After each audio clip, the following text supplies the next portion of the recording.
नमस्कार। आज हम अव्यय के बारे में सीखेंगे। अव्यय किसे कहते हैं यह इस श्लोक से पता चलता है। सदृशम त्रिषु लिंगेषु सर्वासु च विभक्तिषु वचनेषु च सर्वेषु यन्न वेति तदव्ययम्। अर्थात त्रिषु लिंगेषु तीनों लिंगों में, सदृश में समान, जो शब्द तीनों लिंगों में, सर्वासु च विभक्तिषु और सभी विभक्तियों में, वचनेषु च सर्वेषु और तीनों वचनों में, अर्थात तीनों लिंग, तीनों वचन और सभी विभक्तियों में यत् न वेति, यत् न वेति, जो व्यय नहीं होता, परिवर्तित नहीं होता, तत् प्लस अव्ययम, वह अव्यय कहलाता है। जो शब्द परिवर्तित नहीं होते, जिन पर लिंग, विभक्ति या वचन का प्रभाव नहीं पड़ता, वो अव्यय कहलाते हैं। अपनी सुविधा की दृष्टि से या याद करने की दृष्टि से हम इन अव्ययों को कुछ श्रेणियों में विभक्त कर सकते हैं, जैसे स्थानबोधक अव्यय, अत्र, तत्र, अधः, बहि इत्यादि। कालबोधक अव्यय, यदा, तदा, कदा, प्रातः, सायं इत्यादि। प्रश्नबोधक अव्यय हो सकते हैं कदा, कुत्र, कति, किमर्थम, क से शुरू होने वाले शब्द। फिर कुछ अव्यय ऐसे हैं जिनको हम मिश्रित या प्रकीर्ण श्रेणी में रख सकते हैं, जैसे च, न, तू, अपि, एव इत्यादि। कुछ अव्यय ऐसे होते हैं जो हमेशा युग्म रूप में प्रयुक्त किए जाते हैं, प्रयोग में लाए जाते हैं, जैसे यथा, तथा, यावत, तावत इत्यादि।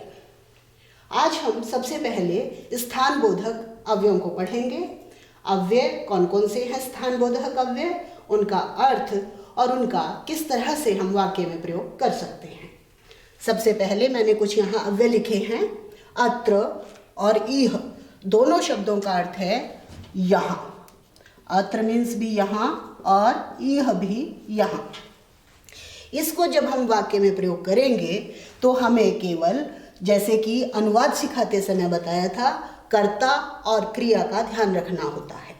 कर्ता जिस पुरुष और वचन का हम लेंगे, क्रिया भी उसी पुरुष और वचन की रखनी होगी।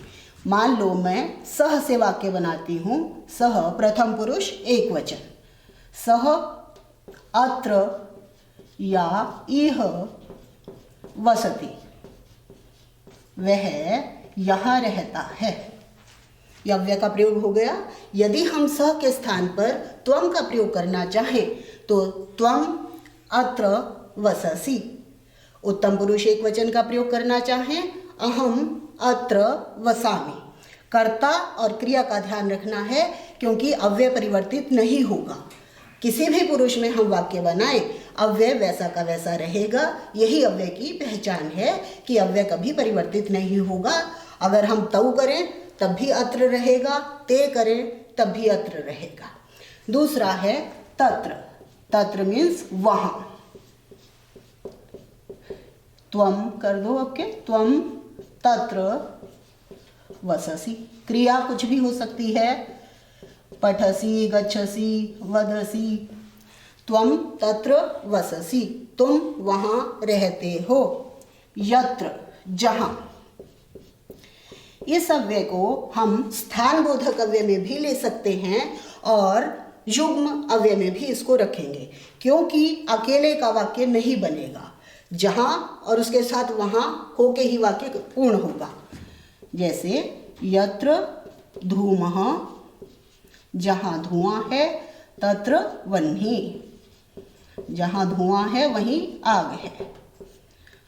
सह यत्र गच्छति तत्रैव वदति, जो भी क्रिया लगानी है लगा सकते हैं।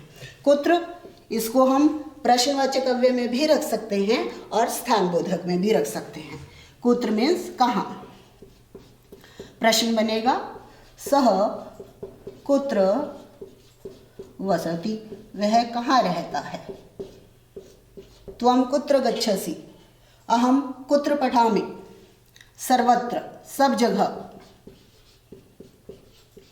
सर्वत्र, सब जगह। ईश्वरः सर्वत्र अस्ति, भगवान सब जगह है, अव्यय पे कोई असर नहीं पड़ रहा है, हम किसी भी कर्ता या क्रिया का प्रयोग कर रहे हैं, अव्यय वैसा ही है सब जगह। अन्यत्र कहीं और, दूसरी जगह पर, दूसरे स्थान पर, कहीं और। सह अन्यत्र गंतुम इच्छति, कहीं और जाना चाहता है, दूसरी जगह जाना चाहता है। गंतुम इच्छति।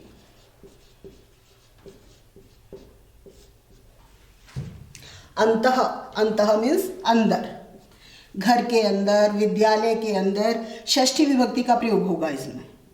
सह गृहस्य अंतः गच्छति, घर के अंदर जा रहा है।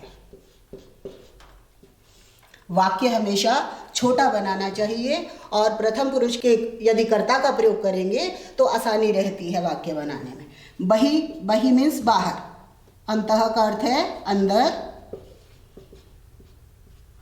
बही का अर्थ है बाहर। बही के साथ हमेशा पंचमी विभक्ति का प्रयोग होगा, जिससे बाहर जाया जाए, पंचमी विभक्ति का प्रयोग। उपपद का विषय है ये। सह विद्यालयात् बहि, विद्यालय, गृह जो भी है उसमें पंचमी लगेगी। विद्यालयात् बहि आगच्छति, वह विद्यालय से बाहर आ रहा है। इतस्ततः मीन्स इधर उधर। सिंपल वाक्य बना सकते हैं। बालकः, अभी बहुवचन का वाक्य, इधर के मैं मिटाकर इनके वाक्य इस साइड बना दे रही हूँ। इतस्ततः इधर उधर बहुवचन का प्रयोग करते हैं। बालकः इतस्ततः भ्रमन्ति, बच्चे इधर उधर घूम रहे हैं। कुकुरः इतस्ततः भ्रमन्ति, उभयतः, उभयता का अर्थ है दोनों तरफ, दोनों ओर। जिसके दोनों ओर कोई चीज है उस शब्द में द्वितीय विभक्ति का प्रयोग होगा, उपद विभक्ति। जैसे हम कहना चाहें नगर के दोनों ओर वृक्ष हैं तो नगरम या ग्रामम, गांव के ग्रामम। उभयतः वृक्षाः सन्ति, गांव के दोनों तरफ वृक्ष हैं, वृक्षाः सन्ति। नेक्स्ट है परितः, चारों तरफ। ये भी द्वितीय विभक्ति का विषय है, चारों तरफ या चारों ओर। वैसा ही वाक्य बन सकता है। विद्यालयम कर दो, विद्यालयम परितः, अनुस्वार लगाएंगे। जब सामने स्वर हो तो म लिखना चाहिए, सामने व्यंजन हो तो अनुस्वार बन जाता है। विद्यालयम परितः हरितिमा अस्ति, हरियाली है। विद्यालय के चारों तरफ हरियाली है, हरितिमा अस्ति। नेक्स्ट है सर्वतः, सर्वतः मीन्स सब तरफ। लगभग सेम, वही सेम वाक्य बन सकता है। ग्रामम सर्वतः, गांव के सब और, गांव के सब तरफ वृक्ष हैं। सर्वतः वृक्षः सन्ति। एक वचन का प्रयोग अस्ति, बहुवचन के साथ सन्ति। यही कर्ता और क्रिया का ही हमें ध्यान रखना है। कुतः मीन्स कहाँ से, कहाँ से। त्वं कुतः आगच्छसि, तुम कहाँ से आ रहे हो। त्वं कुतः आगच्छसि।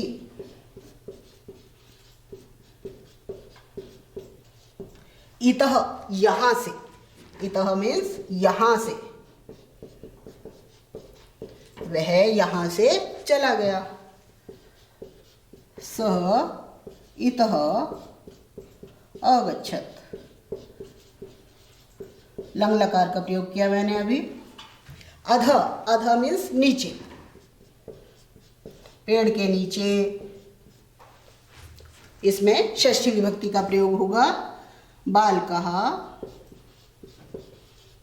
वृक्षस्य अधः, पेड़ के नीचे खेल रहे हैं। क्रीडन्ति, वृक्षस्य अधः बालकः क्रीडन्ति। वृक्षस्य अधः पहले भी हो सकता है और कहीं भी लगा दो, संस्कृत में कोई फर्क नहीं पड़ता। अगला है ऊपरी। ऊपरी मीन्स ऊपर, इसमें भी षष्ठी विभक्ति का प्रयोग होगा। वृक्षस्य ऊपरी, पेड़ के ऊपर पक्षी बैठे हैं। खगः तिष्ठन्ति। संस्कृत में चित्राधारित वाक्य में भी इनका प्रयोग होगा। इन सब का इसलिए अच्छी तरह से वाक्य आपको समझने हैं, इन अव्ययों के अर्थ जानने हैं, तो कई जगह इनका प्रयोग किया जाता है। नीचे मीन्स नीचे, डायरेक्शन की साइड नीचे। जलम नीचे वहति, जल नीचे बहता है, क्योंकि हम स्थान बोधक अव्यय कर रहे हैं। जलम नीचे वहति। अगला है समीपम। समीपम मीन्स पास, मेरे पास। मम समीपे, षष्ठी विभक्ति का प्रयोग। मम समीपे कः तिष्ठति, कौन बैठा है। अब वाक्य आप कुछ भी बना सकते हैं। दूरम मीन्स दूर, इसमें पंचमी विभक्ति का प्रयोग होगा दूरम के साथ। गृहात् दूरम